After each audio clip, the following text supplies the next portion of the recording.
Ćao ljudi, radim ovde neki lokal u tržnom centru, pa da nije ušao neko unutra. Ovde nema ništa specifično, jedino što moram ovu zelenu da pretvorim u belu, ali dobro, to je neka normalna stvar. Šta bih ovde napomenuo? Armstrong.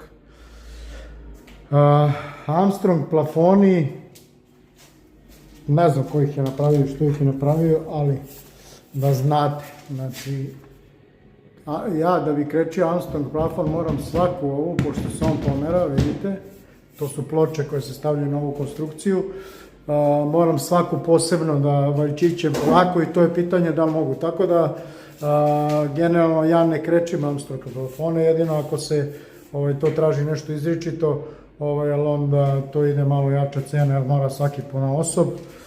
Ima majstori koji ga polako retkom bojom preko njega pređu pa ga okreće, ali u suštini ja to ne radim, nije mi ni traženo ovde, tako da eto to je to. Sutra ću možda da vam nešto što je već, ja mislim, jedno 2 godine dugujem da pokažem, pa ako nađem vremena najverovatnije ću sutra. Toliko, svako dobro.